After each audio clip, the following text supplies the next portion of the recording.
La positive attitude. En ce jeudi 1er janvier, je souhaite à chacun d'entre vous une très bonne année 2021. Que cette dernière soit faite d'amour et de joie, de reconnaissance et d'optimisme, de bonheur tout simplement. Je souhaite dans ce nouvel écrit vous présenter 3 livres de genres différents, découverts récemment et que j'ai beaucoup appréciés. Le premier, c'est pas si compliqué, relève du domaine du développement personnel. Il est vrai que cet ouvrage traite d'un sujet qui m'intéresse, mais si je l'ai choisi, c'est pour une autre raison.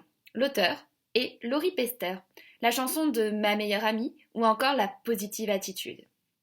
Laurie part d'ailleurs de cette seconde chanson pour partager avec ses lecteurs quelques astuces qui l'aident personnellement, au quotidien, dans sa vie, à être moins stressée, plus à l'écoute de ses besoins et de ceux des autres, plus heureuse, plus positive en 2 mots. J'écoutais beaucoup Laurie quand j'étais petite, notamment en voiture avec mon père lorsqu'il venait me chercher le samedi après l'école pour qu'on passe le reste du week-end ensemble. C'est aussi avec lui, mon papounet, que je suis allée voir Laurie en concert le samedi 18 décembre 2005, pour être précise. À mon grand dame, j'ai une mauvaise mémoire, mais de cette date et de l'événement en lui-même, j'ai gardé un véritable souvenir. Et chaque 18 décembre, la journée de 2005 refait surface intacte dans mon esprit. Du coup, quand j'ai appris que Laurie avait écrit un livre, j'étais très curieuse de le lire, de renouer pendant 1 heure au moins avec celle qui a marqué artistiquement mon enfance et que j'admire toujours pour sa beauté rayonnante. Résultat, je n'ai pas été déçue par cette nouvelle casquette d'écrivain que Laurie s'est donné les moyens de porter après avoir joué dans un téléfilm et dans une série télévisée.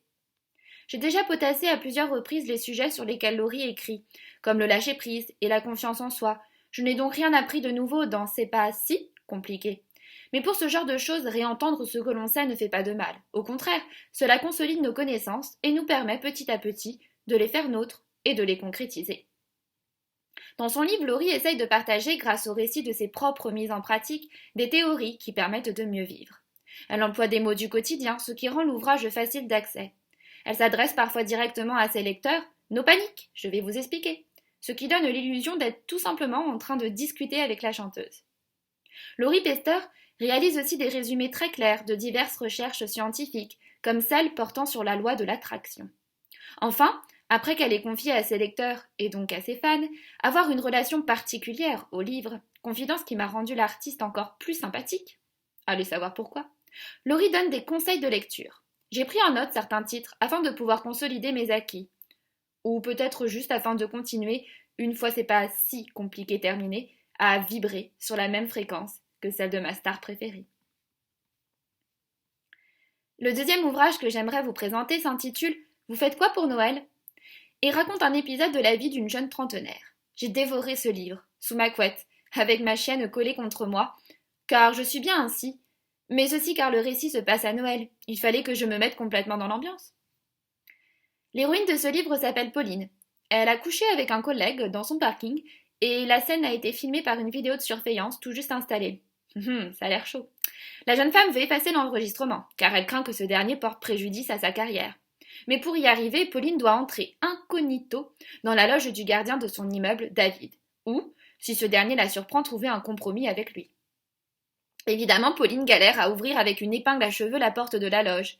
Alors, David, une fois mis au courant du problème de la jeune femme, demande à cette dernière de venir passer Noël avec lui, chez ses parents, en tant que sa petite amie. Rien que ça.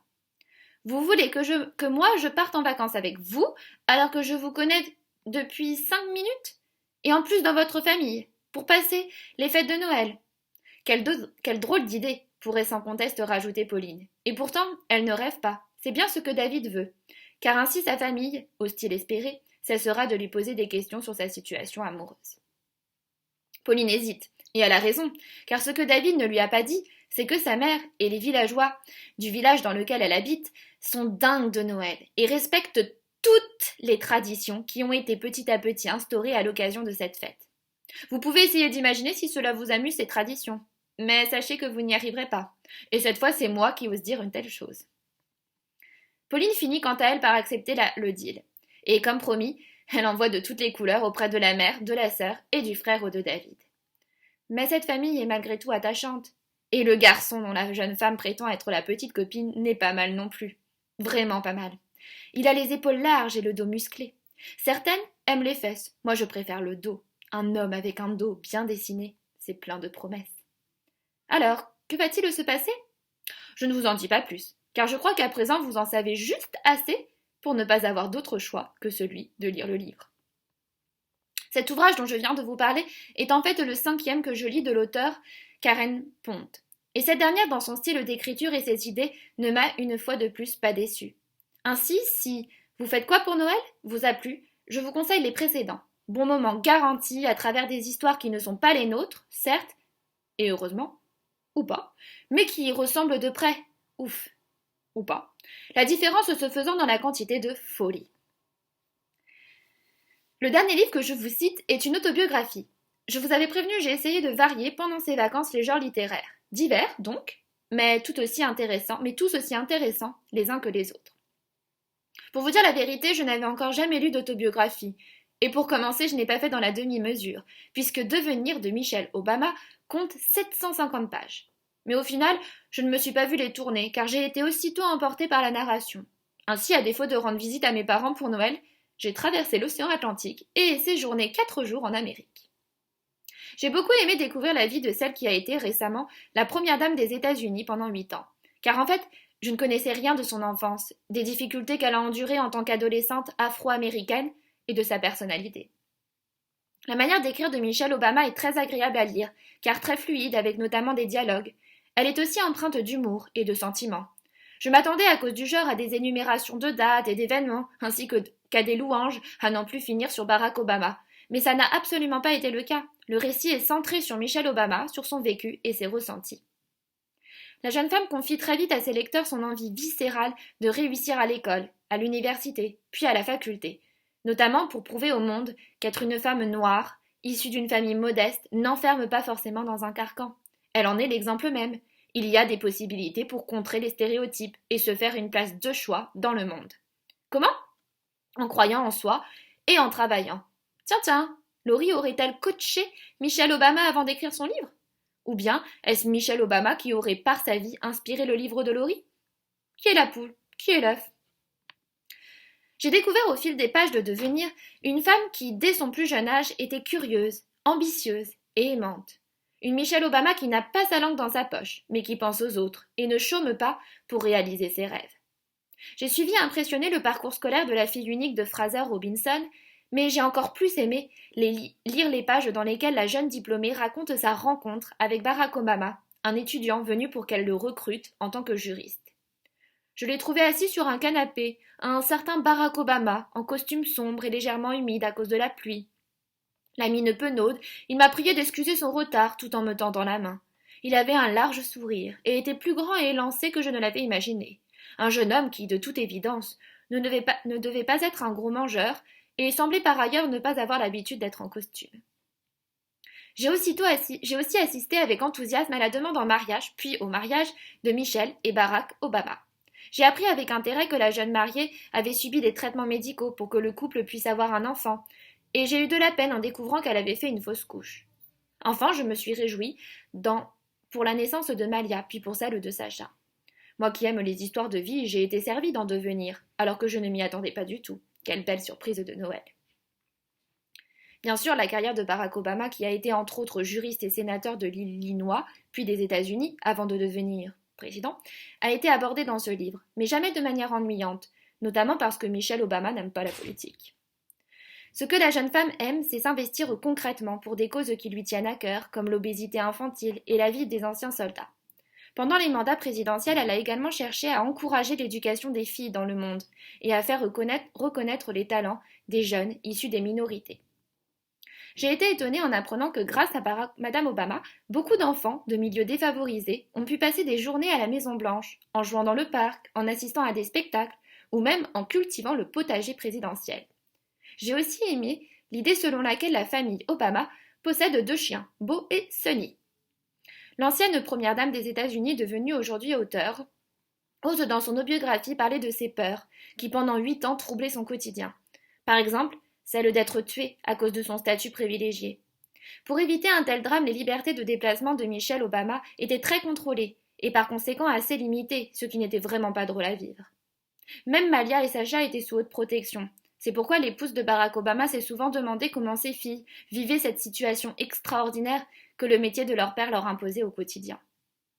L'auteur de Devenir narre aussi certains faits qui ont eu lieu pendant le mandat de son mari et qui l'ont particulièrement marqué. C'est le cas de plusieurs fusillades. Michelle Obama donne également son avis sur quelques sujets de société qui lui tiennent à cœur, comme la nécessité de créer une sécurité sociale pour tous les Américains et de légiférer sur les armes à feu. En lisant cette œuvre, j'ai eu l'impression de passer plus de temps avec Michelle Obama en tant que jeune femme non mariée qu'en tant qu'épouse et première dame des États-Unis. Je me suis alors demandé si l'auteur ne cherchait pas à prouver quelque chose à ses lecteurs sur sa personne, en plus de leur raconter sa vie. Je pense finalement que Michelle Obama veut, à travers ce livre, faire comprendre à tout un chacun qu'elle est bien plus de choses que la femme de Barack Obama, 44e président des USA. C'est certainement dans cette optique qu'elle insiste sur ce qu'elle a réussi à faire avant de rencontrer son mari, ou seule, de sa propre initiative. La femme de Barack Obama raconte ainsi avec force, j'ai trouvé, mais à juste titre, comment elle a réussi brillamment ses études, comment elle a occupé des postes à haute responsabilité, et s'est entourée des bonnes personnes. Michelle Obama s'est révélée à moi comme étant une femme indépendante et très investie pour les Afro-Américains, mais pas seulement, puisqu'elle a cherché aussi à aider les étudiants de milieux défavorisés à s'imposer au niveau professionnel. Grâce à son livre, je la considère comme une femme dynamique et ambitieuse, âgée aujourd'hui de 56 ans. Celle qui a été la première dame noire des États-Unis a, à mes yeux, de belles valeurs et est à la fois déterminée et attentionnée. Elle aime aussi son mari d'un amour passionné, mais empreint de respect. Un petit plus qui a renforcé mon admiration pour Michelle Obama. Car je pense que vous l'avez compris, je suis impressionnée par cette auteure et grande femme.